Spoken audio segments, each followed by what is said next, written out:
जय श्री कृष्णा, राधे राधे। आप सभी भक्तों का आपके अपने यूट्यूब चैनल श्री कृष्ण दीवानी में हार्दिक स्वागत है। आज मैं आप सबके समक्ष देव उठनी एकादशी की 3 व्रत कथाएं प्रस्तुत कर रही हूँ। आशा करती हूँ कि आपको यह व्रत कथाएं पसंद आएंगी। यदि ऐसा हो तो इस वीडियो को आप लाइक करें और कमेंट बॉक्स में विष्णु भगवान की जय लिखिएगा। तो आइए सुनते हैं देव उठनी एकादशी की पहली कथा। सभी बोलिए विष्णु भगवान की जय। ओम नमो भगवते वासुदेवाय। जगत पिता ब्रह्मा जी नारद मुनि से बोले कि हे महामुनि, अब मैं आपको पाप विनाशक और पुण्यदायक तथा मुक्ति को प्रदान करने वाली प्रबोधिनी एकादशी की कथा और उसका महात्म्य सुनाता हूँ। गंगा स्नान का फल मनुष्य को तब ही मिलता है जब कार्तिक माह में शुक्ल पक्ष की प्रबोधिनी एकादशी का आगमन होता है। इस एकादशी उपवास का पुण्य फल 1000 अश्वमेध यज्ञ और 100 राष्ट्रीय यज्ञ के बराबर होता है।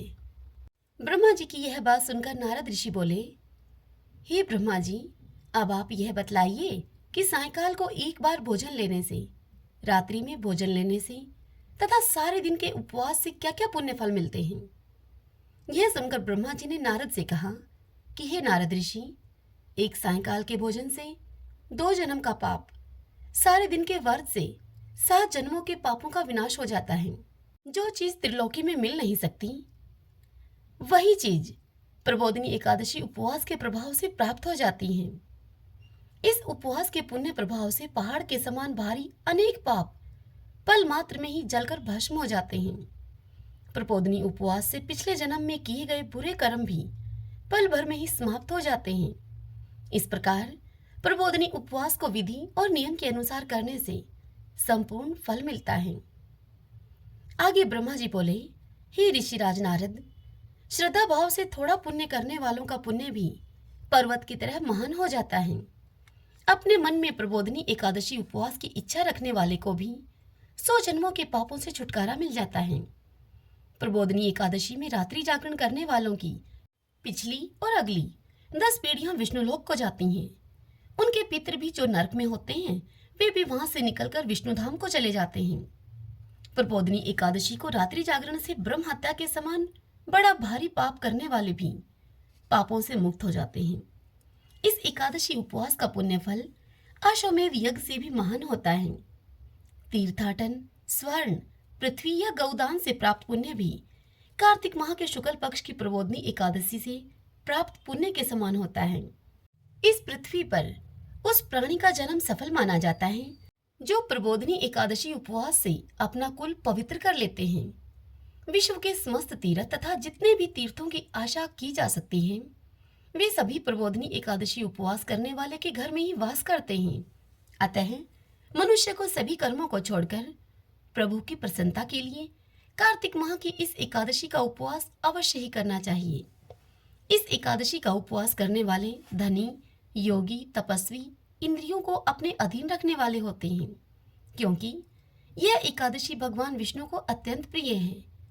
इस एकादशी के उपवास करने वाले मनुष्य का पुनर्जन्म नहीं होता तथा उसके तीनों प्रकार के कामिक, वाचिक और मानसिक तीनों प्रकार के पाप समाप्त हो जाते हैं। इस दिन ईश्वर को प्राप्त करने के लिए जो यज्ञ, तप, होम या दान करते हैं, उन्हें अमर पुण्य प्राप्त होता है। प्रबोधिनी एकादशी को ईश पूजन करने वाले के, चाहे वह बालक हो या वृद्ध हो अथवा युवा ही क्यों ना हो, उसके सभी पापों का क्षय हो जाता है।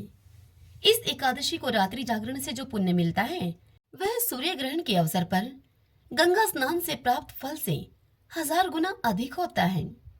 मनुष्य जन्म के समय से लेकर अंत समय तक जो भी पुण्य करता है, जो भी पुण्य पाता है, वह प्रबोधिनी एकादशी के उपवास से प्राप्त पुण्य के समक्ष बहुत ही कम है।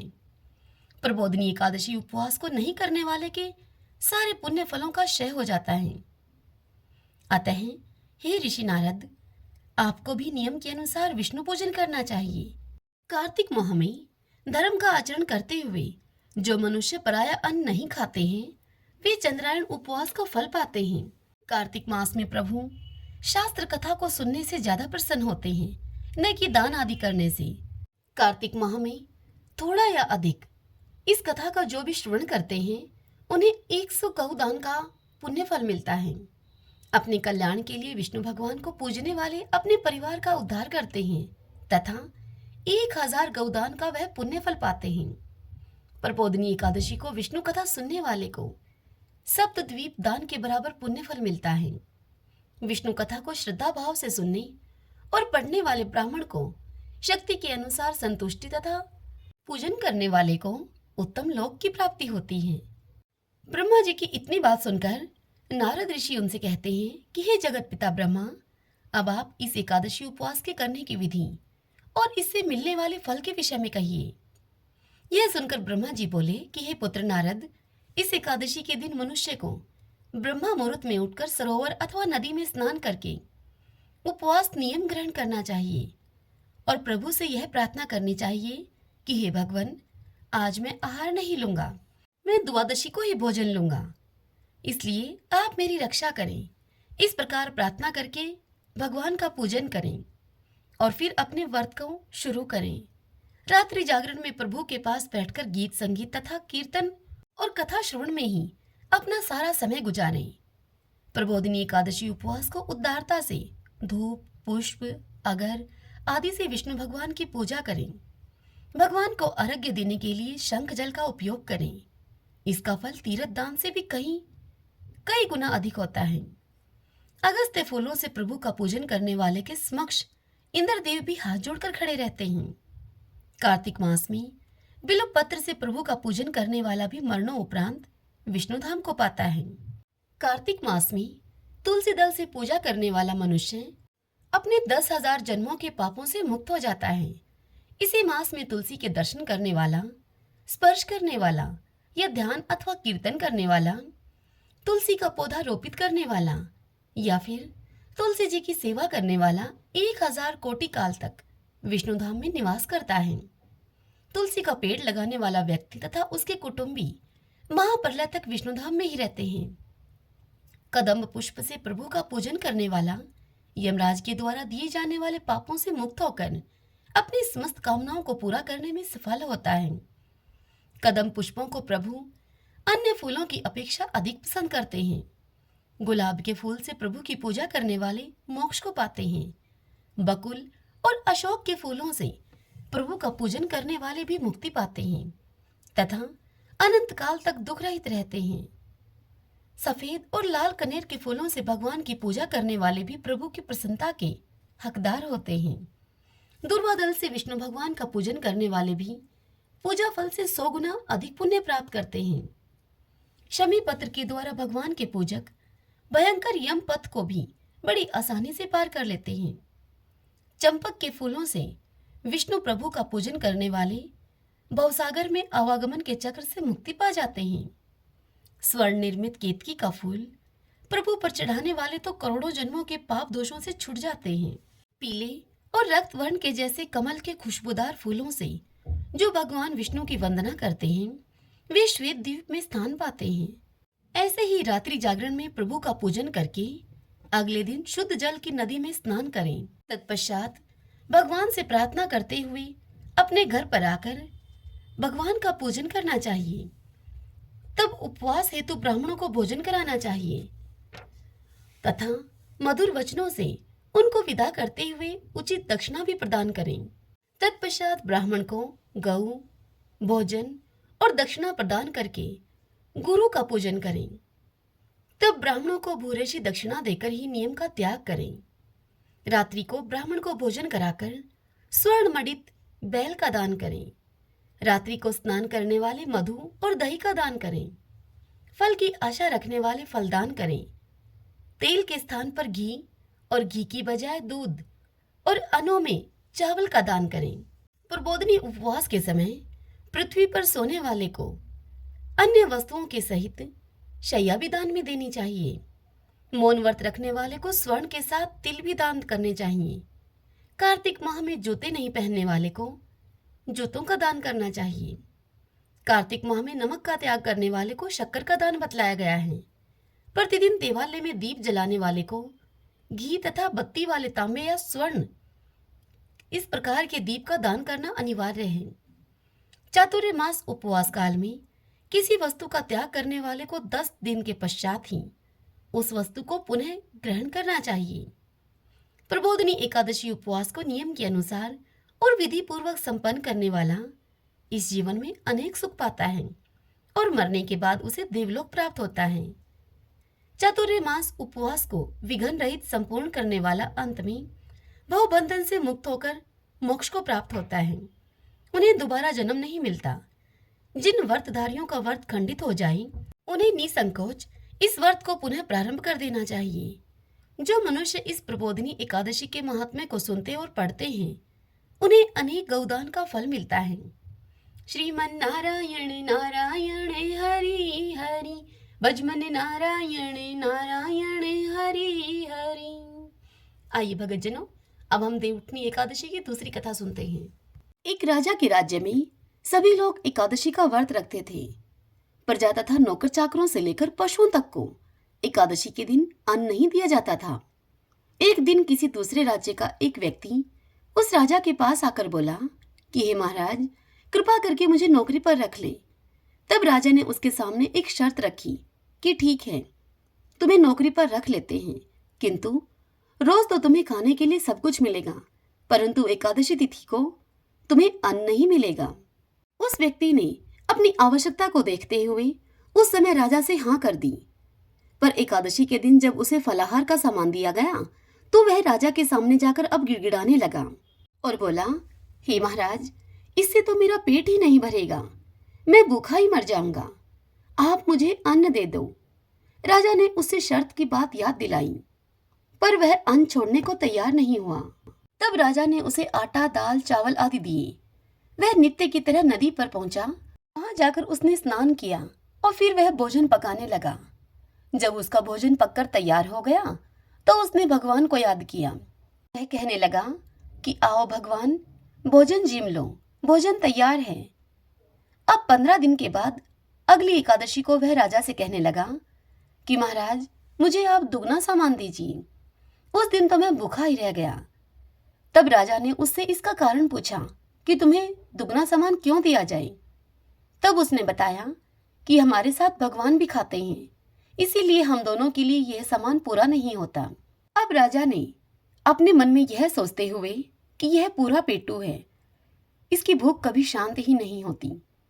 अब राजा ने अपने सैनिकों को यह कहा कि इसको दुगना सामान दे दिया जाए। वह सामान लेकर फिर से वही नदी पर जा पहुंचा और स्नान आदि करके उसने भोजन तैयार किया। और फिर जब भोजन तैयार हो गया तो फिर लगा बुलाने भगवान को, आओ भगवान, भोजन तैयार है, जीम लो। अब उसके बुलाने पर पीताम्बर धारण किए हुए भगवान चतुर्भुज रूप में वहां पर आ पहुंचे और बड़े प्रेम से उसके साथ भोजन करने लगे।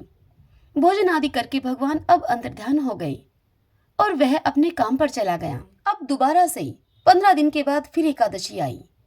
वह राजा से फिर कहने लगा कि महाराज, मुझे आप पिछली बार से ज्यादा सामान दीजिए। उस दिन तो मैं भूखा ही रह गया। तब राजा ने उससे इसका कारण पूछा तो उस व्यक्ति ने बताया कि मेरे साथ भगवान भी भोजन जीमते हैं, इसीलिए हम दोनों के लिए यह पूरा नहीं पड़ता। यह सुनकर राजा को बड़ा आश्चर्य हुआ और राजा उससे बोला कि यह बात तेरी मैं नहीं मान सकता कि भगवान तेरे साथ खाते हैं, क्योंकि मैं इतने वर्षों से एकादशी का व्रत करता रहा हूँ, इतने अधिक व्रत करता हूँ भगवान के निमित्त, उनकी इतनी अच्छी तरह से पूजा करता हूँ, पर भगवान ने मुझे आज तक कभी दर्शन नहीं दिए। राजा की इस बात को सुनकर वह व्यक्ति बोला कि महाराज, यदि विश्वास न हो तो मेरे साथ चलकर देख लो। तब राजा उसके साथ उसके पीछे पीछे हो लिया और अब राजा जंगल में पहुंचकर एक पेड़ की ओट में छिप गया। अब उस व्यक्ति ने वहां नदी के किनारे पहुंचकर स्नान आदि किया और फिर लगा भोजन पकाने। जब उसका भोजन पककर तैयार हो गया तो वह लगा भगवान को बुलाने, आओ भगवान, जीम लो। अब उसे सुबह से शाम हो गई, भगवान को पुकारते पुकारते, परंतु भगवान नहीं आए। अंत में उसने भगवान से कहा कि हे भगवान, यदि आप नहीं आए तो मैं इस नदी में कूदकर अपने प्राण त्याग दूंगा। लेकिन भगवान फिर भी नहीं आए। तब वह प्राण त्यागने के उद्देश्य से नदी की तरफ कूदने के लिए बढ़ा। तब भगवान ने प्राण त्यागने का उसका दृढ़ इरादा देखकर शीघ्र ही भगवान वहां प्रकट हो गए और उसे नदी में कूदने से रोक लिया और फिर उसके साथ बैठकर भगवान अब भोजन करने लगे। खा पीकर वे उसे अपने विमान में बैठाकर अपने धाम में ले गए। यह देखकर राजा ने सोचा कि व्रत उपवास से तब तक कोई फायदा नहीं होता जब तक कि मन शुद्ध न हो। इससे राजा को ज्ञान मिला। वह राजा भी मन से व्रत उपवास करने लगा अब, और अंत में स्वर्ग को प्राप्त हुआ। सभी बोलिए विष्णु भगवान की जय, एकादशी माता की जय। आइए भगतजनों, अब हम देवउठनी एकादशी की तीसरी कथा सुनते हैं। एक राजा था, उसके राज्य में उसकी प्रजा बड़ी सुखी थी। एकादशी को कोई भी अन्न नहीं बेचता था, सभी फलाहार करते थे। एक बार भगवान ने राजा की परीक्षा लेनी चाहिए। भगवान ने एक सुंदरी का रूप धारण किया और सड़क पर बैठ गए। तभी राजा उधर से निकला और सुंदरी को देखकर राजा चकित हो गया। राजा ने उससे पूछा कि हे सुंदरी, तुम कौन हो और इस तरह से यहाँ पर क्यों बैठी हो? तब उस सुंदर स्त्री के भेष में बैठे हुए भगवान उसे बोले कि मैं निराश्रिता हूँ, नगर में मेरा कोई जान पहचान वाला नहीं है, किससे सहायता मांगू? राजा उसके रूप पर अब मोहित हो गया था। तब राजा उसे बोला कि तुम मेरे महल में चलकर मेरी रानी बनकर रहो। राजा की इस बात को सुनकर वह सुंदर स्त्री बोली कि मैं तुम्हारी यह बात तभी मानूंगी जब तुम मुझे अपने राज्य का अधिकार सौंप दोगे। तुम्हारे इस राज्य पर मेरा पूर्ण अधिकार होगा। मैं जो भी बनाऊंगी तुम्हें खाना होगा। राजा उसके रूप पर अत्यधिक मोहित था, अतः उसकी सभी शर्तें राजा ने स्वीकार कर ली। अगले दिन एकादशी थी। वह सुंदर स्त्री राजा की अब रानी बन चुकी थी। अगले दिन एकादशी की तिथि आई। तब उस रानी ने हुक्म दिया कि बाजारों में अन्य दिनों की तरह अन्न बेचा जाए। उसने घर में मांस मछली आदि पकाए और परोस कर राजा से खाने के लिए कहा। यह देखकर राजा उस रानी से बोला कि रानी, आज एकादशी है, मैं तो केवल फलाहार ही करूंगा। तब उस राजा को उस रानी ने अपनी शर्त याद दिलाई और बोली, या तो खाना खा लो, नहीं तो मैं बड़े राजकुमार का सिर काट दूंगी। तब वह राजा अपनी बड़ी रानी के पास गया और जाकर उसे सारी बात बताई। तब बड़ी रानी कहने लगी कि हे राजन, आप अपने धर्म पर अड़िग रहें, अपना धर्म न छोड़ें। बड़े राजकुमार का सिर उस रानी को काटने दें। पुत्र तो हमें फिर मिल जाएगा, परंतु धर्म नहीं मिलेगा। वह दोनों बात कर ही रहे थे कि इसी दौरान बड़ा राजकुमार बाहर से खेल कर आ गया। राजकुमार ने अपनी माँ की आंखों में आंसू देखकर उसके रोने का उससे कारण पूछा। तब उसकी माँ ने उसे सारी बात बता दी। तब राजकुमार बोला कि मैं सिर देने के लिए तैयार हूँ, पिताजी के धर्म की रक्षा होगी, जरूर होगी। राजा दुखी मन से राजकुमार का सिर देने को अब तैयार हुआ तो रानी के रूप में भगवान विष्णु ने प्रकट होकर असली बात बताई और कहा कि हे राजन, तुम इस कठिन परीक्षा में पास हुए, हम तुम पर अत्यधिक प्रसन्न हुए। अब तुम हमसे वर मांगो। यह सुनकर राजा बोला कि आपका दिया हुआ मेरे पास सब कुछ है, हमारा उद्धार करें आप। उसी समय वहां पर एक विमान उतरा। तब उस राजा ने अपना संपूर्ण राज्य पुत्र को सौंप दिया और विमान में बैठकर परम धाम को चला गया। सभी बोलिए विष्णु भगवान की जय। ओम नमो भगवते वासुदेवाय। एकादशी माता की जय। यदि कथा पसंद आई हो तो वीडियो को लाइक करना बिल्कुल मत भूलिए। हरे कृष्णा।